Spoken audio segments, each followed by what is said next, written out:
Recently I picked up the Elgato HD60X, which is an external capture card.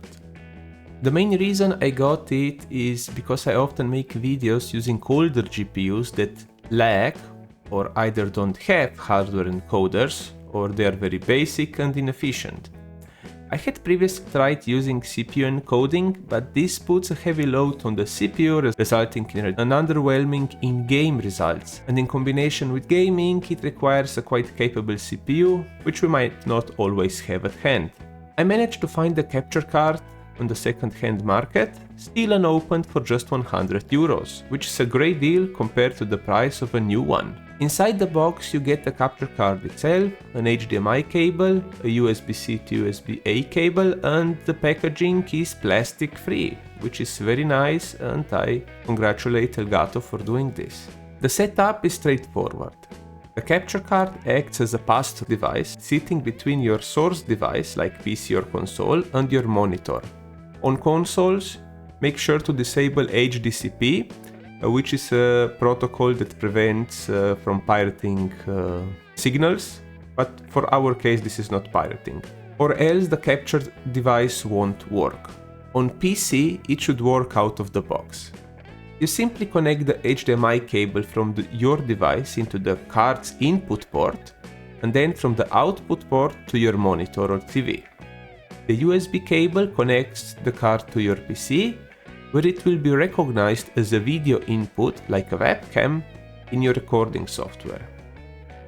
I initially tested it with my PS5, and this is the footage you have been watching.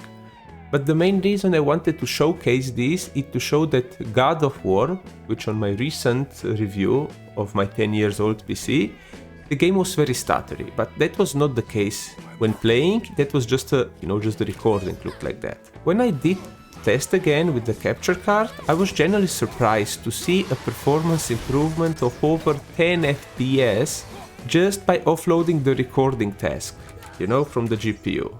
Other games saw similar gains. Metro Exodus ran about 6 FPS better, thus breaking the 30 FPS mark, and both The Witcher 3 and Horizon Zero Dawn gained 3 FPS on top.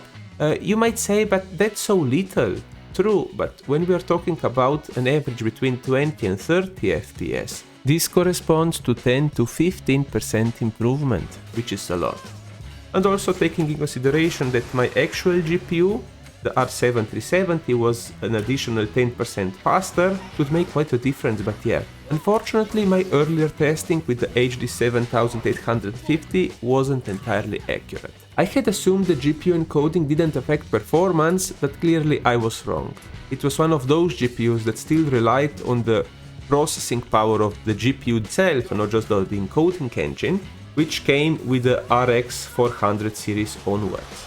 That's why going forward I'll be using the capture card for all future recording, especially when benchmarking GPUs or basically just anything. Also it makes it easier for me because I just have the recordings on my PC recorded and don't have to move them around from the tested PC and so on, I don't plan to redo the 10-year-old PC video, but I do have an HD7850 review coming up soonish. The GPU will not have to do any encoding, so we'll get actual results, and I think this way I will be making this card justice. And yeah, this is also just an overview of this capture card. As said, very straightforward, and I do hope you guys liked the video. If you did, you know what to do, drop a like, leave a comment, share it with your friends, and I will see you all on the battlefields. Gaming teacher out.